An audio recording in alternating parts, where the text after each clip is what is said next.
welcome to The Code Tray, the podcast of the ACCP Emergency Medicine PRN. I'm your host, Christian Kroll, an emergency medicine and ICU pharmacist at the University of Iowa Hospital and Clinics. To view this recorded presentation, head to our YouTube channel at youtube.com/@ACCP EMED-PRN. And for PRN members, slides can be found under the Libraries Entries section of the ACCP Communities website. Our first presenter is going to be Paige Fields. She's a PGY2 critical care resident at UChicago Medicine, and today she's going to be presenting on the impact of Desmopressin on hematoma expansion and patients presenting to the emergency department on antiplatelet therapy. Thank you all for the introduction, and thank you everyone for joining. So I first wanted to go over just a couple objectives for the presentation, including a quick review of the pathophysiology behind intracerebral hemorrhage, which throughout the rest of the presentation I'll refer to as ICH, and understand how antiplatelet agents might influence its progression. And then we'll shift to desmopressin, what it does, how it's been used in this setting, and then most importantly, what the literature tells us about its role. So intracerebral hemorrhage, or ICH, is a devastating form of stroke characterized by bleeding into the brain parenchyma. Although this form of stroke only accounts for around 10% of all strokes in the United States, mortality from ICH remains as high as 30% within 30 days. The main inciting causes of ICH are hypertension, cerebral amyloid angiopathy, and anticoagulation. And the pathophysiology is rather complex, but overall encompasses hematoma expansion, mass effect, and then a secondary injury. Patients that are treated with antiplatelet agents are more likely to experience ICH with severe clinical presentations, and data has shown that up to 30% of patients that present with ICH are being currently treated with antiplatelet agents as well. Antiplatelets have been associated with a larger baseline hemorrhage volume, higher risk of hemorrhagic growth, and then risk of hematoma expansion. The concept of time is brain is relevant for the management of ICH as well. Even in the absence of a specific treatment, ICH is a neurologic emergency. So the volume of the clot at the time of hospital admission is a predictor of the functional outcome at 3 months. And so that's known as the hematoma expansion. In general, when it comes to the acute management of ICH, our primary goal is to limit hematoma expansion, as that's what's most commonly linked to poor outcomes, especially early on. Expansion of the hematoma causes tissue destruction beyond what is caused by that initial clot. And so there are a few main strategies that we lean on. So first is blood pressure control, as both high and low blood pressures after ICH are associated with poor outcomes. There's hemostasis, which is where things like platelet transfusions, procoagulants, or desmopressin may come in, especially if the patient's on an antithrombotic at baseline. And then lastly, there's neurosurgical interventions for select patients, like those that have a large lobar bleed, herniation risk, or an interventricular extension that can be drained. So antiplatelet agents, also known as platelet aggregation inhibitors, are a subset of antithrombotic agents that inhibit platelet aggregation and reduce the formation of platelet-rich thrombi in the arteries. So on this slide are some of the more commonly used antiplatelets, and they inhibit platelet aggregation by targeting different sites. So aspirin blocking formation of thromboxane A2 by irreversible inhibition of cyclooxygenase 1 that results in permanent platelet inhibition. We have clopidogrel and prasugrel, which prevent platelet activation by antagonizing P2Y12 receptors, which in turn inhibit binding with adenosine diphosphate. And then these agents irreversibly bind to P2Y12 receptors, and the inhibition is maintained over the platelet's lifespan, compared to ticagrelor, which is a reversible inhibitor. Cilostazol and dipyridamole are phosphodiesterase inhibitors that we won't focus on as much today, but more so for completeness of the antiplatelet agents available. And so overall, this table summarizes the key differences between the most commonly used antiplatelet agents. And you can see how each agent varies in terms of degree of platelet inhibition, half-life, and reversibility. And so, as noted on the last slide, but the notable difference between these agents is seen with ticagrelor, which is a reversible inhibitor. So ICH is the most serious bleeding complication related to antiplatelet therapy. The overall risk of ICH with each of these agents varies slightly based on the medication used, but in general, our P2Y12 inhibitors tend to be associated with a higher risk due to their more potent platelet inhibition. Besides specific agent use, other important risk factors that should be considered when assessing the patient are increased age, concomitant anticoagulants, and uncontrolled hypertension. Reversing the effects of antiplatelet agents in the setting of bleeding is challenging since there are no true reversal agents, but platelet transfusions have been proposed as a potential strategy to overcome the antithrombotic effect of antiplatelet agents for patients with ICH. So the mechanism is pretty straightforward, where platelet transfusions provide the additional platelets to the bloodstream and improve hemostasis by promoting clot formation at the site of the bleed. In terms of efficacy, studies show that platelet transfusions can be effective, but they might work best when they're given early and in patients who still have viable platelets. The PATCH trial, which randomly assigned a group of patients to receive platelet transfusions, overall had twice as high mortality and higher rates of disability in the platelet transfusion group than those that did not receive transfusions. So if a platelet transfusion is given, it should be ideally administered after 3 to 5 terminal half-lives of the antiplatelet agent used to avoid the pharmacologic inhibition of that transfused platelet. And then again, due to the reversible nature of ticagrelor, this mechanism likely cannot be reversed with platelet transfusions. For desmopressin, this is a vasopressin analog, which promotes platelet adhesion to the endothelium by increasing our endothelial release of von Willebrand factor and factor VIII. Von Willebrand factor, in return, enhances platelet adhesion to collagen and may also bind to platelet glycoprotein 2B3A receptors. Desmopressin also enhances formation of procoagulant platelets and platelet-dependent thrombin generation. And so since the 1970s, desmopressin has been used to prevent bleeding in patients with von Willebrand factor deficiency and hemophilia A. And it's also been shown to reduce bleeding time and normalize hemostasis in patients with uremic bleeding undergoing surgery. The dose of desmopressin is between 0.3 to 0.4 micrograms per kilogram, given as an IV infusion over a short duration, usually between 30 to 60 minutes.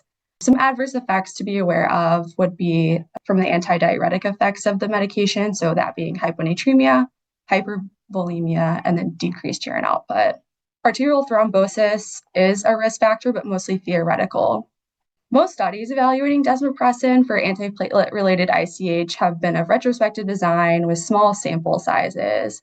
I've included a handful of these trials here on the slide, and as you can tell, they're all smaller in nature, but they do have the same primary outcome of hematoma expansion or growth for the most part, besides our first study, which the first study was just an exploratory analysis that was looking at improved platelet aggregation assessed by the platelet function assay.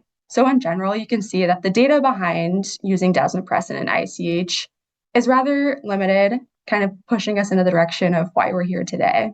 Despite the lack of evidence from dedicated clinical trials, due to the overall safety profile of desmopressin and its relatively low cost, guidelines do give a recommendation for the use of desmopressin. So the Neurocritical Care Society and the Society of Critical Care Medicine do suggest consideration of desmopressin at a dose of 0.4 micrograms per kilogram in antiplatelet-associated ICH. The American Heart Association and American Stroke Association don't give us specific dosing for desmopressin, but they say it can be considered to reduce expansion of hematoma. But overall, as you can see, it's conditional recommendations with low quality of evidence. So this brings us to the study we're evaluating today. So this is the impact of desmopressin on hematoma expansion in patients who present to the emergency department on antiplatelet therapy. This was published in the American Journal of Emergency Medicine in March of this year. And as you can see, a slew of pharmacists as authors on this study. So the purpose was to determine if desmopressin impacted hemostatic effectiveness in patients with antiplatelet-related ICH presenting to EDs across the U.S. The hypothesis was that there would be no difference in hemostatic effectiveness with or without desmopressin. So this was a multi-center retrospective observational cohort study. It was conducted across 11 EDs in the U.S. that participated in the Emergency Medicine Pharmacotherapy Research Network. And the patients were included if they presented between January 1st, 2017 through May 1st, 2021. To reduce the potential imbalance of baseline characteristics between patients with and without desmopressin, the authors used propensity score matching. And so the propensity score was defined as the probability of a patient receiving desmopressin given their age, sex, NIH stroke scale score at baseline, and ICH score at baseline, as estimated using a multivariable logistic regression model.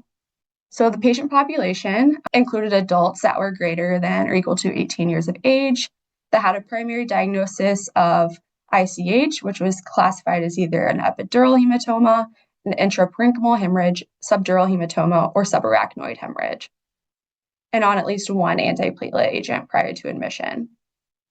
Exclusion criteria were mainly for no follow-up head CT within 24 hours of initial CT, if they had been previously enrolled in the study, pregnancy, if there was transfer from an outside hospital, and the time to intervention was greater than 12 hours, concurrent ischemic stroke, neurosurgical intervention within 12 hours of admission, which did not include EVDs, if there was an INR of greater than 1.7 secondary to a non-anticoagulant related coagulopathy, there's no antiplatelet agent on their home med list, they had an isolated traumatic brain injury, or if they had missing information. The primary endpoint was good or excellent hemostatic efficacy within the first 24 hours.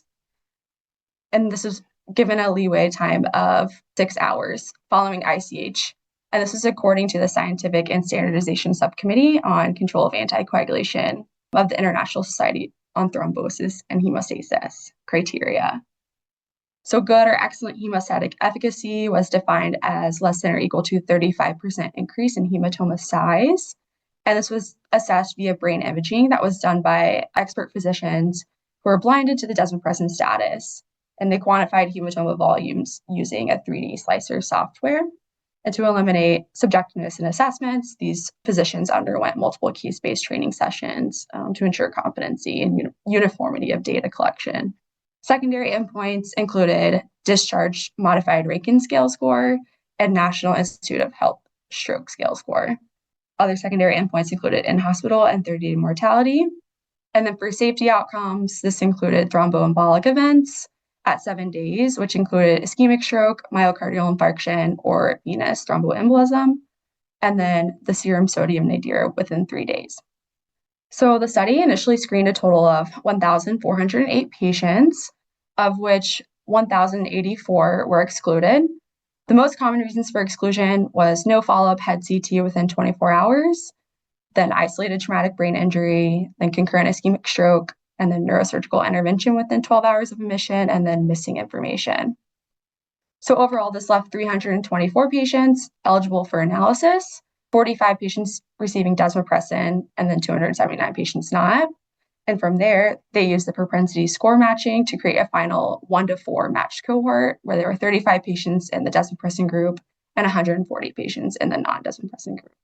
So baseline demographics were similar between groups, apart from race, where there were more Black patients in the desmopressin group compared to the control group, which was statistically significant. Comorbid conditions were similar between groups as well, apart from end-stage renal disease, which is more common in the desmopressin group, and cancer. As for labs and vital signs, patients in general had similar systolic blood pressures, INRs, coagulopathy, so hemoglobin and platelets, and similar sodium. And then patients in the desmopressin group had a slightly higher baseline serum creatinine that was not significant. So the most common type of ICH was intraparenchymal hemorrhage, which was 100% in both groups. Baseline ICH score was similar between the two groups. And then hematoma volume was significantly different between the two groups. So in our desmopressin group, the average hematoma volume was 27.6 milliliters versus 2.1 milliliters in the control group. NIH score was slightly different between the two groups, with 11 being in the desmopressin and 6 in the control. And most of these patients were on aspirin prior to admission as their antiplatelet agent, with clopidogrel being the next most frequently used antiplatelet agent at around 15%. There were no differences between groups in terms of concomitant hemostatic agents. The most common hemostatic agent was 4-factor prothrombin complex concentrate in both groups, which was 22.9% in the desmopressin group versus 14.3% in the control group. Vitamin K was the same in both groups.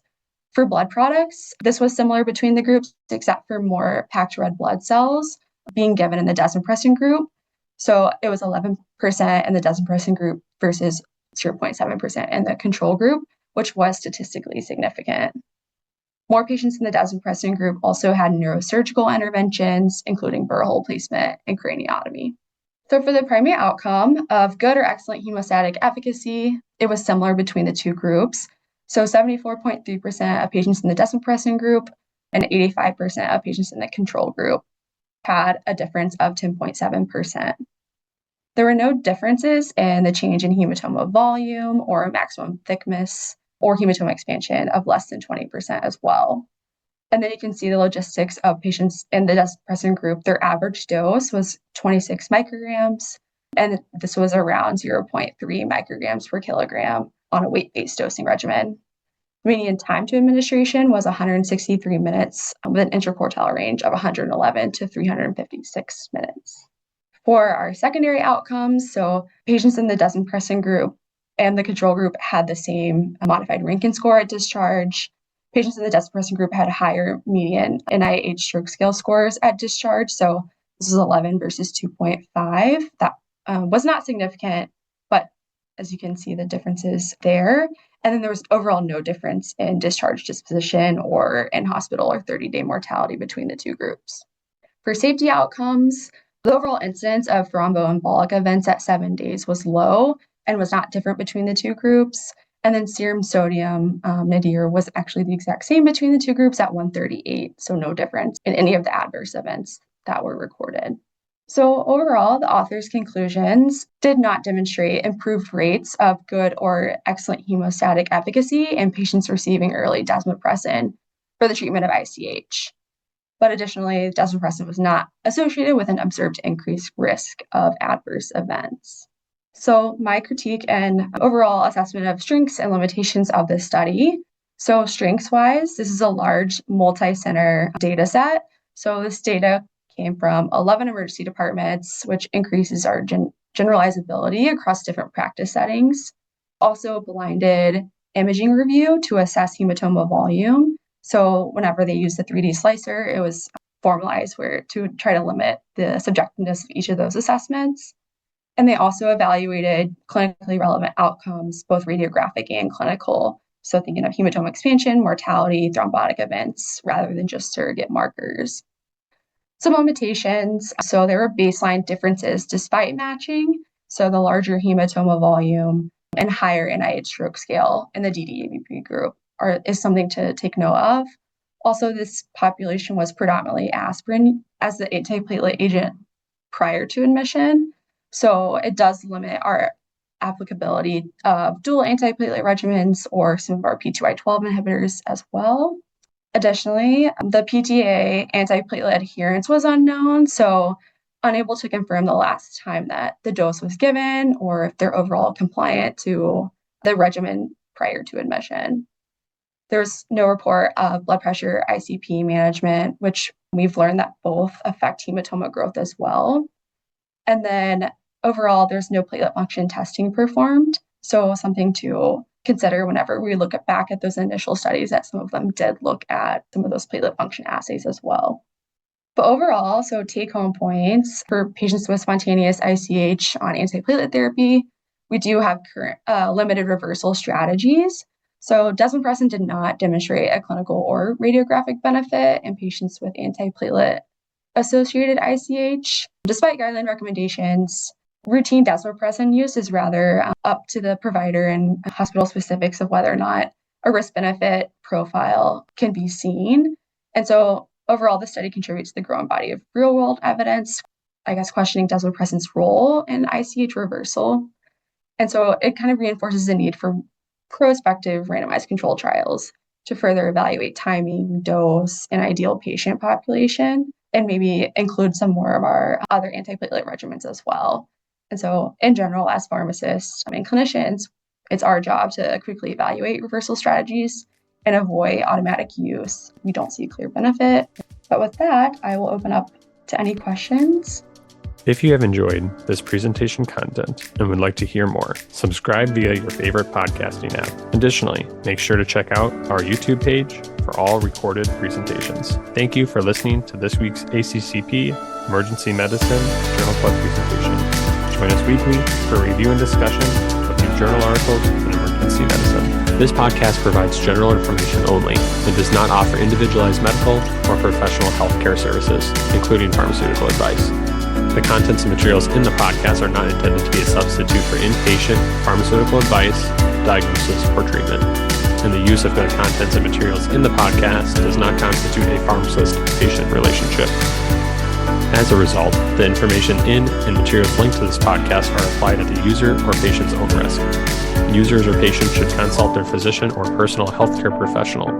The user or patient should not ignore or delay seeking care because of something they heard on this podcast. In case of an emergency, the user or patient should contact their physician, call 911, or go to the nearest medical emergency facility.